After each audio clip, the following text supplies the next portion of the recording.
I'm coming. If you hand over to government to maintain, they budget the money and share it. To live in that particular place that the house is.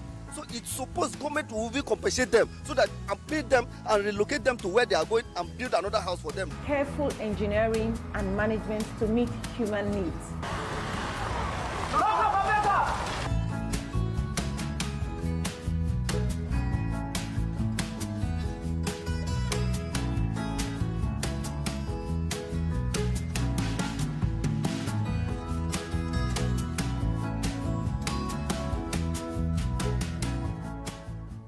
Welcome to another episode of Property Doctor, the show that brings to property owners and property users the easiest remedies to beautify your homes, to maintain your homes, and to help you save money.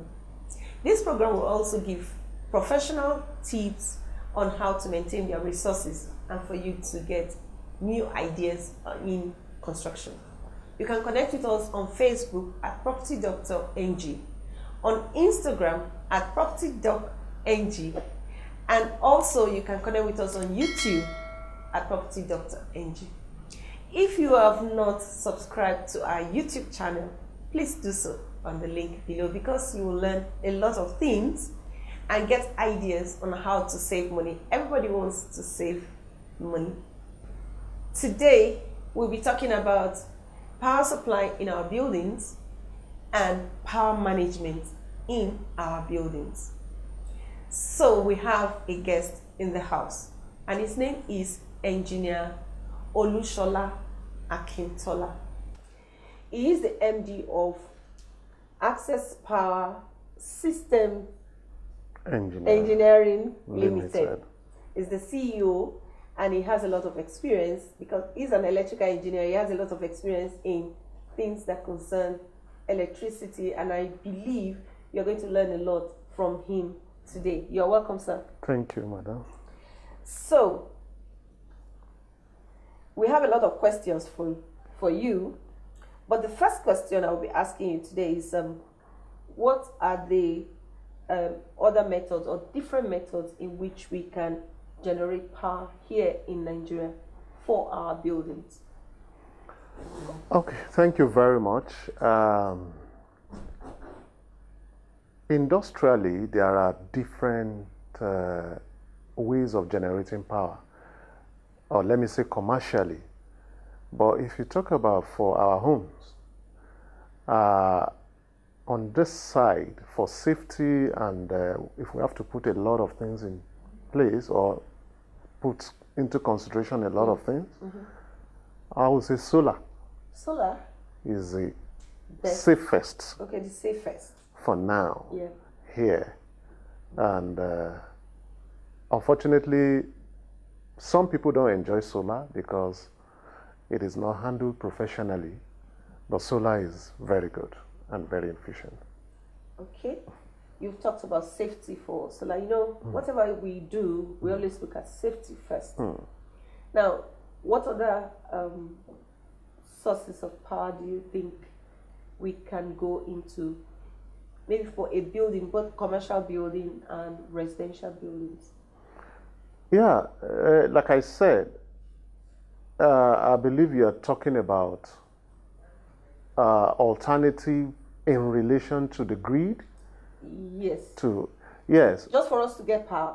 Yes. We just want to make sure that when we put on the switch, the light comes on. You can iron your clothes. You can boil the water and cook. Yeah. Frankly speaking, like I said, it's still solar. It's still the solar. Okay. There are other ways of generating.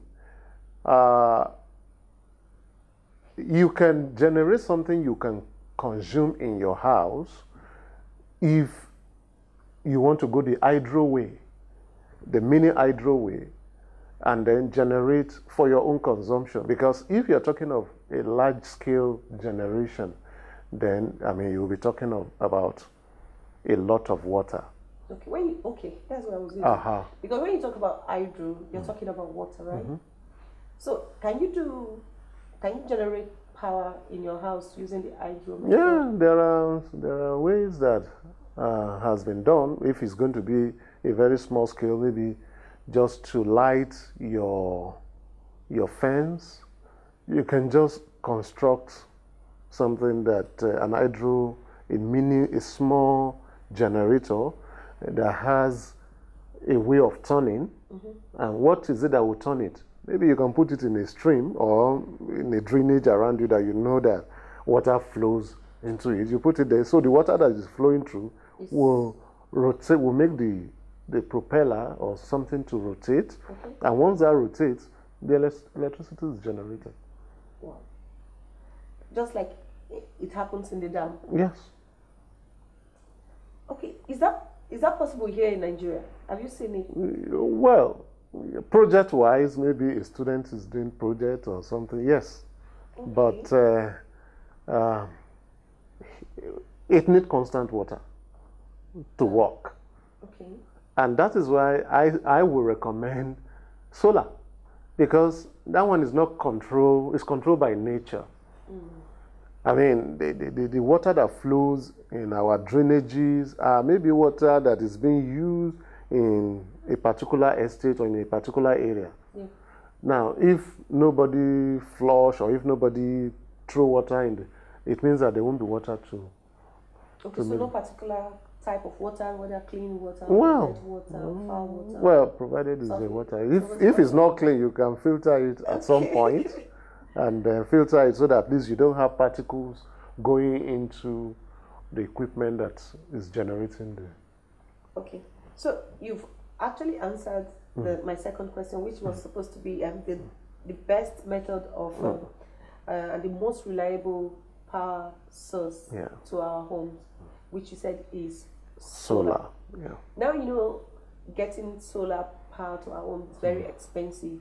In what way do you think we can manage the solar to the barest minimum? Well, I will agree with you that solar is expensive, and I will say it is not expensive, because if you look at the cost analysis, it's not something that is expected that you maintain. The initial cost of buying solar is what makes it expensive. But once you are able to pull through with that cost, you don't have to bother yourself about maintenance. For instance, if you buy a generator, a diesel or a petrol generator, you must fuel it. Yeah. But in this case, you don't. Especially, you see, if what you are going to generate is just for the daytime, I think I won't say it's expensive. I think what people have failed to understand is you can generate to use during the day. Okay. And you can generate enough to use during the day, at the same time is charging your battery for the night.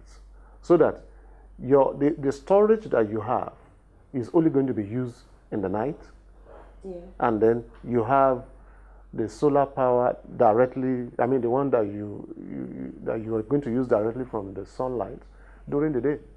But you know, because when they talk about solar power, we now talk about batteries, we talk about inverters. Yeah. Those things make them expensive. Yes. So what you're trying to say now is that if we have the solar panels, we can just use that for the day. Yes. For instance, if you go to markets, instead of them having generators everywhere, All around, yeah. you can just have solar power, solar panels, Yeah.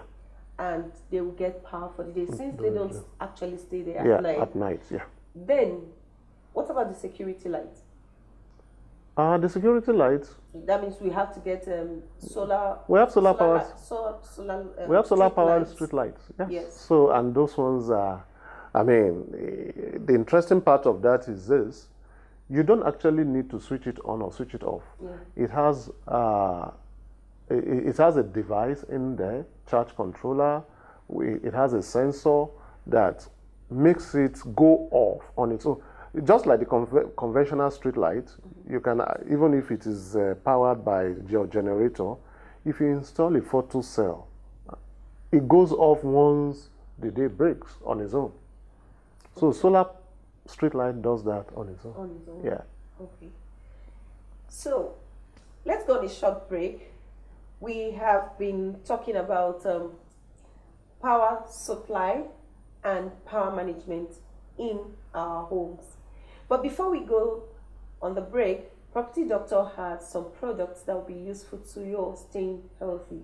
We have the PD bleach, PD soap, PD hand wash, PD air freshener, PD paints. You have the satin and emulsion paint, and you can connect with us on how to get these products. Or you can also go to your stores to find out if they have the PD products. Stay tuned. We'll be right back.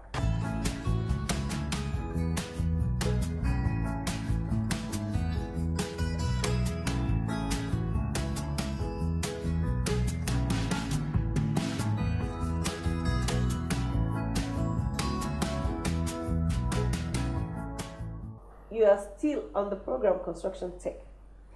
Now we have another question. All right. We observe that some people want to use power, but they do not want to pay for the power they have used. Why do you think this happens? Because it's quite painful for those that pay for the power. Well, it's not just painful for the people who pay for the power that they use. It's a disco that is losing quite a lot of revenue. And I think it is important for power users or customers of discos to realize that discos are company, they are not government. There's this belief that people have, there's this notion they have, they believe that electricity is a national cake, so let's have our own share of it. But it is actually not so, because these discos have to pay for the electricity that is supplied to them by the gencos. So we have quite a lot of people who don't want to pay because some of them still feel it's government. So it's not government. Even if it is government, whatever is being used to generate this electricity costs something. Yeah. Either using the gas, either using the hydro, they need to maintain this. They need to pay for the gas. So it is not free. So it's not something that people should think they want to use. We call them illegal consumers. And when they are caught, of course, there's a penalty. There's a penalty. Oh, when they are caught. When they are caught. So, you know, Nigerians are very religious people, Africans are very religious people. But when they claim they are very religious, they tend to steal power. When you do not pay for the power you have used, you have actually stolen that power. And we also have to realize that if you want to enjoy your AC, which is your air conditioner, or your cookers, or whatever you want to use in your homes, if you can afford to buy that product or buy that equipment, then you should be able to service it. For instance, if you're using your cars, you don't buy your car and expect the government to fuel it for you. Please, let's think about bypassing our meters. It's not a good way to live. So what should be done to those who bypass their meters? What do you think should be done to them? Should they be taken to court, or are they going to pay a penalty, or what? Yes, it's unfortunate that government too have to encourage the discos, because it's a punishable offense. Actually, someone can be jailed for it. Really? Yes. But we don't know about that. Apart from the fact that you will be charged what they call admin charge, and then the law, that's NEC rule. Yeah. NEC have some orders, that they have laid out. If a person is caught, the person can be back billed up to 6 months. So back bill. So it doesn't matter even if you bypass yesterday. Yesterday you pay. And you are caught. The laws allow them to back bill you for the last 6 months. But how do you know that somebody has bypassed this meter? Oh, yeah, that's illegal. Yes, illegal consumers. Yes, there are several things. We have people who do revenue protection. They go on the meter, and before they get to the meter, they already check the history of that customer's consumption. Vending. Your vending history. When was the last time you bought? Is there light in that area? To know, okay, if there's light in that area, you should have consumed your unit. So when they discover that this person is not vending, oh, they know that something has gone wrong. Yeah. Yeah. Okay. More so now that the tariffs are high, people are stealing quite a lot of energy. But that's not the way to go. Do you think the tariff will still go higher than it is now? Well, tariff will go higher because there's a lot of cost too on the part of the Gencos, and tariff will surely go higher.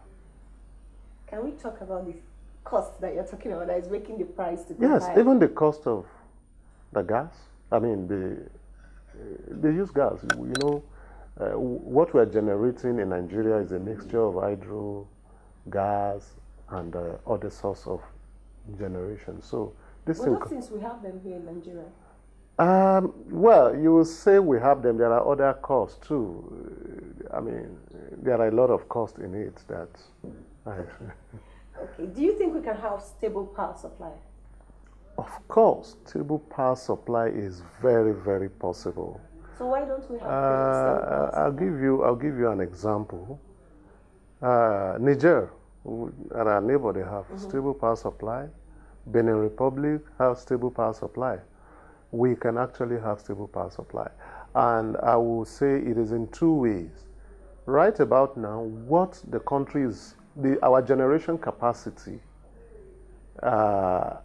is not exactly what is being dispatched into the distribution, because there are a lot of things. We have a weak network that I know that with government support and when people pay their own bills as well and they don't bypass, the discos can get more money to strengthen the network so that at least we can have good supply of power. So you told us that solar power is one of the safest power supply or power source to our homes. Yeah.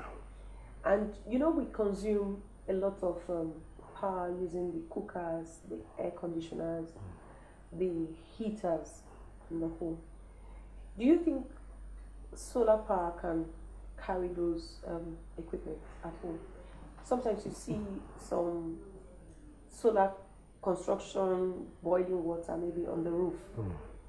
Can we have something like that for the air conditioners? So you know our temperature here is very hot. Yes, it's very possible. We have heaters that are solar powered. We have boreholes that are solar powered. We have air conditioners that are solar powered. As a matter of fact, it is not that we cannot use solar to power all these things that we have in the house. But you cut your coat. According to your cloth. According to your clothes. It's interesting that I got a call from someone one time, and the person said, how many AC can 1 kVA inverter carry? I laughed. I said, no. 1 kVA inverter cannot even power 1 AC for you. You know, people have this impression that solar inverter can carry anything. But you see, as a consumer, if you want to have alternative source of power in your house, the first thing you need to do is to know what is your load demand. What are the things that you want to put on solar before you go into the market to say, I want to buy solar.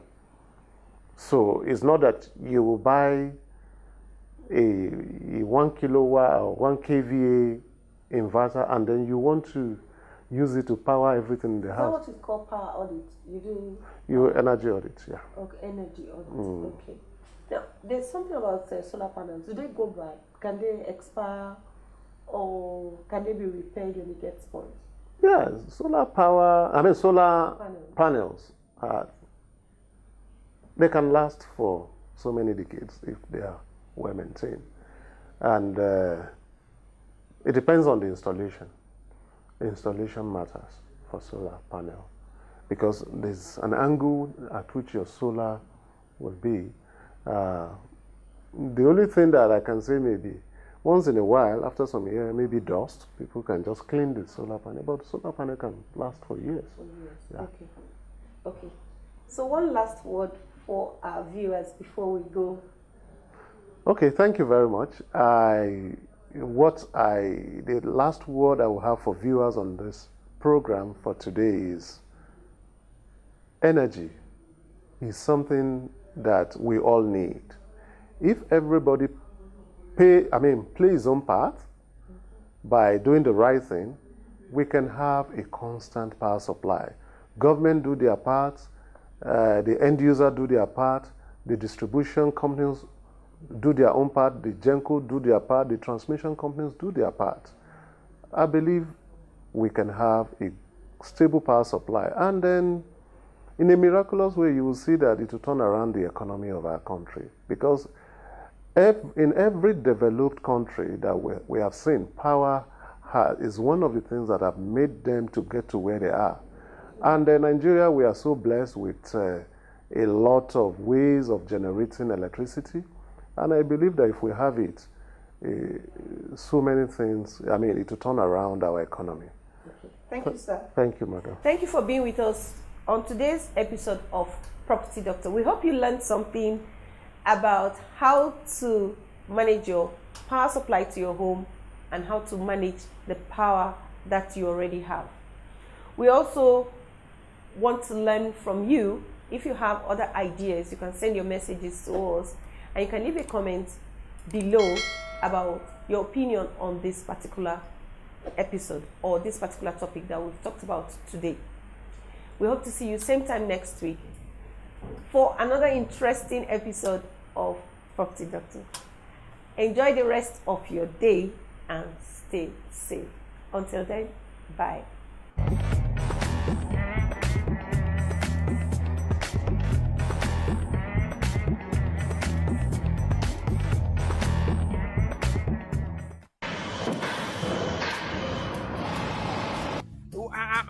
I'm coming. If you hand over to government to maintain, the budget the money and share it. To live in that particular place that the house is. So it's supposed government will compensate them so that and pay them and relocate them to where they are going and build another house for them. Careful engineering and management to meet human needs.